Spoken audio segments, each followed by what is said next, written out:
Praise the lord. దేవునికి మహిమ కలుగును గాక. దేవుడు మనలను దీవించును గాక. ప్రేమైనటువంటి విశ్వాసులారా, కొంతసేపు దేవుని వాక్యాన్ని ధ్యానం చేద్దాం. ఈనాటి మన ధ్యానాంశము నీ ఎన్నిక. నీవు ఎన్నుకోబడ్డావు. ఈ యొక్క అంశముల గురించి మనము ధ్యానం చేద్దాం. బైబిల్ గ్రంథంలో దేవుడు మనందరితో చాలా స్పష్టంగా మాట్లాడుతున్నాడు కదా. పిలువబడిన వారు అనేకులు, కానీ ఎన్నుకొనబడిన వారు కొంతమందే ఎన్నుకబడ్డారు, కానీ పిలువబడిన వారు మాత్రం అనేక మంది ఉండగా ఎన్నిక కొంతమందిని గురించి ఉన్నది అని యేసయ్య చాలా స్పష్టంగా మనందరితో కూడా మాట్లాడుతున్నటువంటి మాట. ఆ మాటను ఒకసారి మనం జ్ఞాపకం చేసుకుందాం. పిలువబడిన వారు అనేక మంది ఉన్నారు, కానీ ఎన్నుకోబడిన వారు కొంతమంది అని అంట. ఎంతమంది పిలువబడుతున్నారు అంటే, ప్రపంచంలో చాలామంది, కోట్ల మంది ప్రజలు క్రైస్తవులుగా పిలువబడుతున్నారు, క్రైస్తవులుగా పరిగణింపబడ్డారు. లోకము వారిని క్రైస్తవులు అని పిలుస్తుంది. క్రైస్తవులు అని పిలువబడడానికి గల కారణాలు బైబిల్ పట్టుకోవటం కావచ్చు, తెల్లటి వస్త్రాలు కావచ్చు, ప్రతి ఆదివారం దేవాలయానికి వెళ్ళటం కావచ్చు. ఈ విధానాన్ని బట్టి లోకము వారిని క్రైస్తవులుగా పరిగణిస్తుంది, క్రైస్తవులుగా వారిని పిలుస్తుంది. కానీ ఈ క్రైస్తవులుగా పిలువబడినటువంటి వీరందరూ కూడా నిత్య రాజ్యమునకు, నిత్య సహవాసానికి ఎన్నిక చేయబడతారా? ఈ ప్రశ్నకి నీ సమాధానం ఏంటి? మనమందరము క్రైస్తవులమే, అయితే నిత్య రాజ్యమునకు, ఆ రాజ్యంలో దేవుని యొక్క సహవాసానికి మనము ఎన్నిక చేయబడతామా? నీ జవాబు ఏంటి? ప్రపంచంలో క్రైస్తవులుగా పిలువబడిన అనేక మంది సంఘాన్ని బట్టి, సేవకుడిని బట్టి వారి విశ్వాసాన్ని, క్రైస్తవ్య జీవితాన్ని కొనసాగిస్తూ ఉంటారు పిలువబడిన వారు. కానీ ఎన్నుకోబడిన వారు ఎలా ఉంటారు అనంటే, వాక్యమును బట్టి, యేసయ్యను బట్టి వారి విశ్వాసాన్ని కొనసాగిస్తూ ఉంటారు. ఇది వ్యత్యాసం. బైబిల్ గ్రంథంలో చాలా స్పష్టంగా యేసయ్య మనందరికీ దీనిని విదితమనర్చారు. విశాల మార్గం ఉన్నది, ఇరుకు మార్గం ఉన్నది. విశాల మార్గము చాలా బాగుంటుందంట. ప్రయాణము సుఖవంతం, ఎలాంటి ఇబ్బందులు లేవు, ఇరుకులు లేవు. కానీ ఆ మార్గం నేను ఎక్కడికి చేర్చును అని అంటే నిత్య నరకాగ్నికి చేర్చును. కానీ ఇరుకు మార్గంలో సమస్యలు వస్తాయి, శోధనలు వస్తాయి, ఇరుకులు ఉంటాయి, ఇబ్బందులు ఉంటాయి, అనేక రకాలైన కష్టాలు వస్తాయి. కానీ ఈ మార్గము నిన్ను నిత్య రాజ్యమునకు చేర్చునని, పరలోకము చేర్చునని, ఆ మార్గములో కొంతమంది ప్రయాణం చేస్తారని యేసయ్య చెప్పారండి. ఈ మాటలు చెప్పడానికి గల కారణం ఏంటంటే, యూట్యూబ్లో ఒకరోజు చూస్తూ ఉంటే అక్కడ ఒక మంచి కొటేషన్ నాకు అనిపించింది. ఏంటంటే, క్రైస్తవులు గుంపులుగా ఒక మార్గంలో ఉన్నారంట, కానీ మరొక మార్గంలో ఒక 4-5 మాత్రం కనిపిస్తున్నారంట. వీళ్ళంతా ఏమంటే క్రైస్తవులు అని చెప్పుకునేటువంటి వారంట.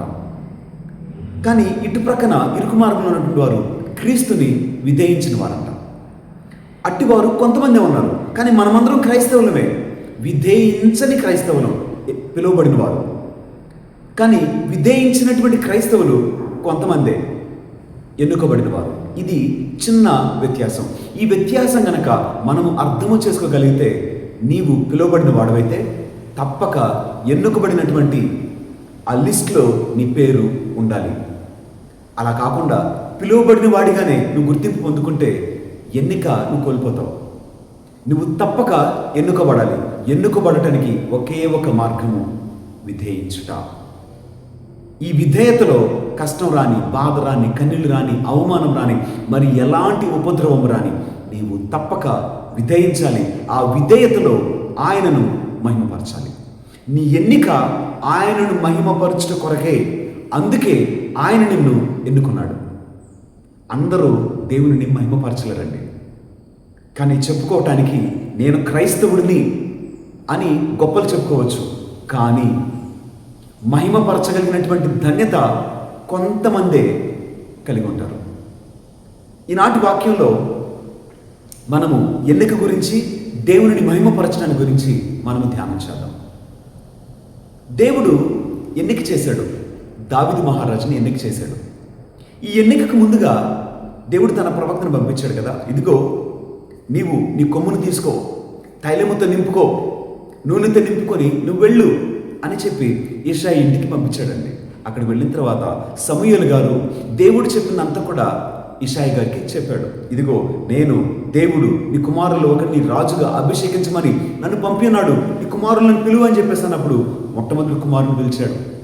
కుమారుని చూసిన తర్వాత సమూయేలు గారు ఇది ఇతడేనేమో అని అనుకున్నారు. కారణం ఏంటి? అతడు అందగాడు, ఆజానుబాహుడు, యుద్ధవీరుడు, శూరుడు, బలం కలిగిన వాడు, దారుఢ్యం కలిగిన వాడు. ఇవన్నీ చూసేసి సమూయేలు గారు అనుకున్నారు కదా ఇతడేనేమో అని చెప్పి ఆయన పొరపాటుపడ్డాడు. వెంటనే దేవుని ఆత్మ మాట్లాడింది, ఇతనైతే కాదు. ఇలాగున 7 రావటం జరిగింది. 7 వచ్చిన తర్వాత సమూయేలు గారు అడుగుతున్నారు, ఇంకెవరైనా ఉన్నారా, ఇంకా ఎవరైనా సరే ఉన్నారా అంటే అప్పుడు తండ్రి జ్ఞాపకం చేసుకున్నాడు. ఏమని? ఇదిగో కడగొట్టు వాడు ఒకడున్నాడు, చివరి వాడు ఒకడున్నాడు. ఎక్కడున్నాడు అతడు? అడవిలో గొర్రెలు కాచుకుంటున్నాడయ్యా, వెంటనే పిలిపించు, అతడు వచ్చేంత వరకు ఆహారం ముట్టను అని చెప్పేసి అని సమూయేలు ప్రవక్త గారు మాట్లాడేటువంటి మాటలు. ఇక్కడ ఈ విషయంలో కనినటువంటి తండ్రి ఆ చిన్న కుమారుని మర్చిపోయాడు, కానీ పరమ తండ్రి ఆ కుమారుని మర్చిపోలా. ఇది గొప్ప విషయం. ఇది గొప్ప విషయం.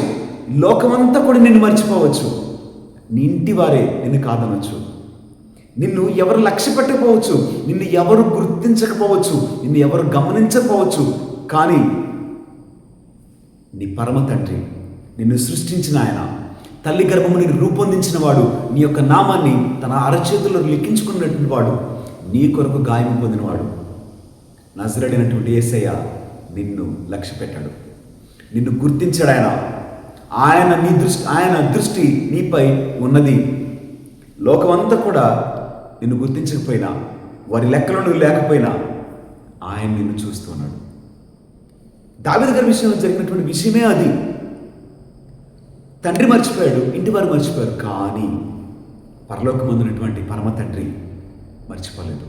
పిలిపించాడు, అభిషేకించాడు, రాజుగా ఎన్నిక చేశాడు. ఆయన ఎన్నిక ఎంత గొప్పది అంటే లోకమంతటిని కూడా సిగ్గుపరిచేటువంటి ఎన్నిక ఆయనది. లోకంలో జ్ఞానులు ఉన్నారు, గొప్పవారు ఉన్నారు, ధనికులు ఉన్నారు, బహు గొప్పమైనటువంటి సౌందర్యం కలిగిన వారు ఉన్నారు, అధికారం కలిగిన వారు ఉన్నారు, అనేక రకములుగా పేరు ప్రఖ్యాతులు గణించిన వారు అనేక మంది ఉన్నారు. కానీ అట్టి వారందరినీ సిగ్గుపరచుటకు దేవుడు ఏం చేస్తాడు తెలుసా అండి? లోకములో తక్కువ అయిన దానిని, లెక్కలో లేనటువంటి దానిని, విలువ లేనటువంటి దానిని విలువగా మార్చేటువంటి దేవుడు ఆయన.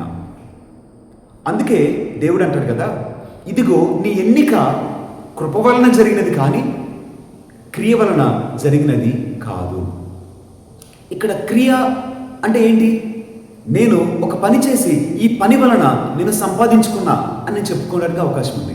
నేను చదవటం వలన నాకు పరీక్షలో మార్కులు వచ్చాయి, నేను ఫస్ట్ ర్యాంక్ వచ్చా, నేను ఇంటర్వ్యూస్కి వెళ్ళటం వలన ఉద్యోగాన్ని పొందుకున్నా. ఇవన్నీ కూడా నేను చేసినటువంటి క్రియలుగా నేను భావించి ఇది నా కష్టము, ఇది నా జ్ఞానము, ఇది నా తెలివితేటలు, ఇది నా ప్రతిభ అని నేను చెప్పుకుంటా. కానీ దేవుని ఎన్నికలో అవకాశం లేదు. క్రియ వలన జరిగినటువంటిది ఎన్నిక కాదు. ఎన్నిక ఎప్పుడు కూడా కృప వలన జరిగేటువంటిదే ఎన్నిక. ఎందు నిమిత్తము కృప వలన అని అంటున్నానంటే, ఉదాహరణకి నేను ఒక మనిషిని సహాయం అడుగుతున్న చేతులలో చాచాను అనుకోండి, ఒకడు దానం చేశాడు. కారణం ఏంటి? నేను చెయ్యి చాచాను కాబట్టి, నేను చేతులు చాచి అడిగాను కాబట్టి ఒకడు దానం చేశాడు, నేను అడిగాను. కృప అంటే అడగకుండానే దానం చేయబడింది కృప. నువ్వు అడగవలసిన అవసరము లేదు. అడిగాను అనేటువంటి పేరు నీకు ఇవ్వబడదు. నీవు అడగక మునిపే నీకు కృప దానముగా ఇవ్వబడింది. కృప అంటే ఇదేనండి. ఈ కృప వలన మనము ఎన్నుకోబడ్డాము. మరి ఈ కృపను మనము లక్ష్య పెట్టుచున్నామా లేదా అలక్ష్యం చేస్తున్నామా? ఈ కృపను గురించిన మన ఆలోచన ఏంటి? ఈ కృపను గురించినటువంటి మన మనస్సు ఏంటి? ఆలోచించే. ఈనాటి సువిశేష పట్టణంలో యోహాను సువార్తలో మనం వింటూ ఉన్నాం. 9వ అధ్యాయము 1వ వచనం నుంచి 41వ వచనం వరకు. ఇక్కడ ఒక మనిషి జన్మతః గుడ్డివాడు. ఆ మనిషిని గురించి ఒక ప్రశ్న వచ్చింది. ఇదిగో ఈ మనిషి గుడ్డివాడిగా జన్మించడానికి గల కారణం ఏంటి? ఎవరి పాపం వలన? ఎవరి కర్మఫలం ఇది? ఎవరు చేసినటువంటి తప్పిది అని యేసయ్యను ప్రశ్నించడం మొదలుపెట్టారు. అప్పుడు యేసయ్య ఎంత చక్కగా సమాధానం చెప్పారు తెలుసా? ఇదిగో ఇతడు ఇలాగున పుట్టటము దేవుణ్ణి మహిమపరచుట కొరకే. That's all. గుడ్డితనము కూడా దేవుణ్ణి మహిమపరచుట కొరకే అని యేసయ్య చాలా స్పష్టముగా మాట్లాడినటువంటి మాటలు. నీవు ఈ విధంగా చూడగలవా? నీవు పడినప్పుడు, నీ కాలికి గాయమైనప్పుడు, నీవు శోధనలో చిక్కుకున్నప్పుడు, నీకు ఈ లోకంలో అవమానం ఎదురైనప్పుడు, కష్టం ఎదురైనప్పుడు, బాధలు ఎదురైనప్పుడు, ఒంటరిగా విడవబడినప్పుడు, ఇవన్నీ కూడా దేవునిని మహిమపరచుట కొరకే అని నువ్వు తెలుసుకోగలవా? ఎప్పుడైనా సరే నీ మనసు నీతో అలా మాట్లాడగా ఆ మాట నిజము అని నువ్వు నమ్మగలిగవా? నువ్వు మహిమపరచుట కొరకు ఎన్నిక చేయబడ్డావు. మహిమపరచుట కొరకే ప్రత్యేకింపబడ్డావు. బైబిల్ గ్రంథంలో యేసయ్య ఒకనొక రోజున పేతురు గారితో మాట్లాడుతున్నారు కదా. ఇదిగో పేతురు, నువ్వు నన్ను ప్రేమిస్తున్నావా? అవునయ్యా, నేను నిన్ను ప్రేమించున్నాను. సరే, నా గొర్రెలు మేపు. రెండవ మరలా ప్రశ్నించాడు. ఇదిగో పేతురు, నువ్వు నన్ను ప్రేమించున్నావా? అయ్యా, నేను నిన్ను ప్రేమిస్తున్నా. ఇదిగో నా గొర్రెలను కాపాడు. మూడోసారి మరలా యేసయ్య అడిగారు, పేతురు, నువ్వు నన్ను ప్రేమించున్నావా? వెంటనే పేతురు గారు మనసులో వచ్చుకొని, అయ్యా, నీకు సమస్తము తెలుసయ్యా, నేను నిన్ను ప్రేమిస్తున్నాను లేదో నీకు తెలుసయ్యా అని పేతురు గారు యేసయ్యతో చెప్పారు. అయితే ఇదిగో గొర్రెల మేపు అని చెప్పేసి అని మరలా మూడోసారి చెప్పారు. చెప్పి యేసయ్య పేతురు గారితో అంటారు కదా, ఇదిగో పేతురు, నీవు ఇప్పుడు శక్తి కలిగినవాడు, బలం కలిగిన వాడు, నీవు వెళ్ళాలనుకున్న స్థలానికి నువ్వు వెళ్తావు, నువ్వు పరిగెత్తుతావు, నువ్వు ఏదైనా చేయగలుగుతావు. కానీ ఒక సమయం రానున్నది. ఆ సమయంలో నీకు ఇష్టం లేనటువంటి ప్రదేశానికి నీవు బంధింపబడి అక్కడ కొనుక్కోబడతావు. ఈ మాటలు యేసయ్య పేతురు గారితో చెప్పారు. దానిలో అర్థము ఏంటి అని అంటే, ఆయన తన మరణము ద్వారా దేవునిని మహిమపరచుట కొరకే అని యేసయ్య చాలా స్పష్టంగా పేతురు గారితో మాట్లాడారు. ఇదిగో నీవు మరణము ద్వారా నన్ను మహిమపరుస్తావని దేవుడు మాట్లాడాడండి. ఇదే అవకాశం మనకొస్తే నువ్వేమంటావు? మరణము వలన దేవుణ్ణి మహిమపరచుట, అది నిజముగా మన విశ్వాసానికి, మన ఎన్నికలో నిజముగా దాన్ని నిరూపించగలమా? నిరూపించగలిగినటువంటి ధైర్యము మనము చేయగలమా? ఆలోచించే. ఎన్నిక చేయబడ్డామనంటే ఇక్కడ అనేక మందిని పరిపాలించడానికి కాదు, సువార్త పరిచర్య చేయడానికి మాత్రమే కాదు, అనేక మంది ఎదుట నీవు గొప్పవాడికి కనిపించడం కొరకు కాదు, కానీ దేవుణ్ణి మహిమపరచడం కొరకే. నీ తగ్గింపు మనసు ద్వారా, ప్రేమించే విధానం ద్వారా, క్షమించడం ద్వారా, సహనము, ఓర్పు కలిగి ఉండటం ద్వారా, సంఘం అంతటిని కూడా రక్షించడం ద్వారా, సంఘము కొరకు ప్రయాసపడటం ద్వారా, ప్రతి ఆత్మను దేవునికి సమర్పించడం ద్వారా, ప్రతి ఒక్కరిని సమానముగా చూచటం ద్వారా, యేసయ్యను కలిగి జీవించడం ద్వారా అనేక మంది ఎదుట నీ తండ్రి నామము మహిమపరచబడాలి, ఘనపరచబడాలి. నీ క్రియల ద్వారా దేవునికి మహిమ కలగాలి. మరణము ద్వారా దేవుడు మహిమ పొందుకోవాలని ఆశపడ్డాడండి. కనీసం మన యొక్క ప్రవర్తన ద్వారా సైతము దేవుడిని మహిమపరచలేమా? ఈనాటి ప్రపంచంలో క్రైస్తవుల మీద దాడులు జరుగుతున్నాయి. మనం అందరం ఓపోతున్నాం. దాడి జరిగేది అపవాది నుంచి కాదు, క్రైస్తవులు మరొక క్రైస్తవుల మీద దాడి జరుగుతున్నాయి. నా ఇంటి గుట్టు నేను రట్టు చేసుకోవట్లా, నా సహోదరుడే చేస్తాడు అది. ఎందుకని? నేను ఒకరి మీద బురద చల్లుతా, మరొకరు నా మీద బురద చల్లటం. మనకి అపవాది ఎవడు? మనమే విరోధులము, మనల్ని మనమే కించపరుచుకునేవారము. మనందరము క్రైస్తవులము, కానీ మన దేవుని నామాన్ని మనముగానే అవమానపరుస్తున్నాం. ఒకడు వచ్చి అంటాడు, ఇదిగో వీరి విధానం తప్పంటాడు. మరొకడు వచ్చేసి వీరి విధానం అసలు కరెక్టే కాదు, బైబిల్లోనే లేదు అని అంటాడు. ఎవరికి కూడా అరే నా మాట వలన, నా ప్రవర్తన వలన, నేను రోడ్డుకి ఎక్కటం వలన, రచ్చ చేయటం వలన తండ్రి నామానికి అవమానం కలుగుతుందని, ఆయన మహిమ తగ్గించబడుతుందని, అన్యజనుల ఎదుట ఆయన నామము అవమానముగా మార్చబడుతుందని ఏ మనుషుడు కూడా జ్ఞానముగా ఆలోచన చేయట్లేదండి. ఆలోచన చేయక ఇష్టం వచ్చినట్లుగా వారికి నచ్చినటువంటి పదజాలం, నచ్చినటువంటి మాట తీరు, వ్యతిరేకించడం, హాస్యము, నిందించడం, అవమానపరచడం, మరొక సేవకుడిని ఎలాగని చేసి మరొక సంఘాన్ని అవమానపరచడం ద్వారా ఏం పొందుకుంటున్నాం? మహా అయితే ఒక 10 లైక్లు వస్తాయేమో, ఒక 10 మంది ఫాలోవర్స్ పెరుగుతారేమో తప్ప నీకు వచ్చేటువంటి మేలు ఏమీ కూడా లేదు. ఆలోచించే, నీవు ఎన్నుకోబడినటువంటి కారణము దేవుని యొక్క నామాన్ని మహిమపరచుట కొరకే, ఆయనను ఘనపరచుట కొరకే నీవు ఎన్నుకోబడ్డావు. అటు తర్వాతగా మనము పౌలు గారు రోమీయులకు రాసినటువంటి లేఖ 8వ అధ్యాయము 17వ వచనం నుంచి 18వ వచనం వరకు చదువుకున్నట్లయితే అక్కడ పౌలు గారు ప్రతి విశ్వాసితో మాట్లాడుతున్నారు కదా, ఈ లోకంలో నీకు శ్రమలు వచ్చినాయి కానీ, బాధలు వచ్చినాయి కానీ, కష్టాలు వచ్చినాయి కానీ, ఇవన్నీ కూడా ఎన్నదగినవి మాత్రం ఎన్నడూనూ కావు. రానున్నటువంటి దినములలో, ఆ యొక్క సమయంలో, ఆ యొక్క స్థితిలో అవి ఎంతో ఉన్నతమైనటువంటివి.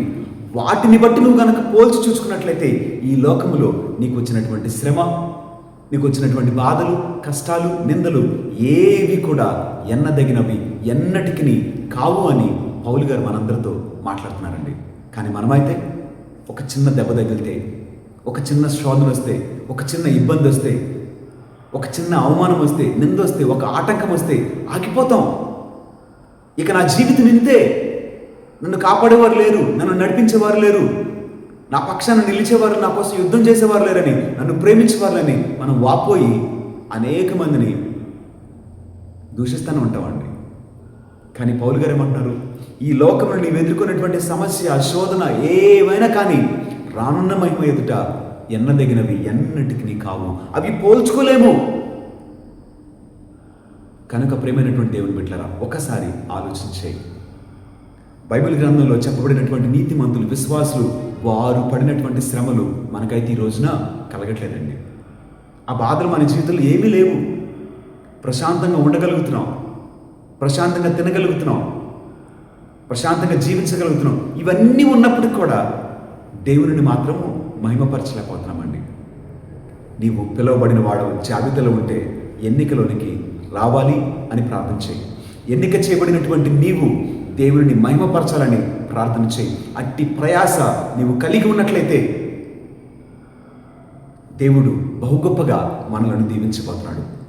అప్పుడు నీ ఎన్నిక విలువైనది, నీ ఎన్నిక ప్రత్యేకమైనది. ఆ ప్రత్యేకత నిమిత్తము మనము ప్రార్థన చేద్దాం. దేవుడు మనలను దీవించి ఆశీర్వదించి మన జీవితము ద్వారా, మన ప్రవర్తన ద్వారా ఆయన నామము నిరంతరము మహిమపరచబడి అనేక మంది ఎదుట ఘనపరచబడును గాక. ఆమేన్.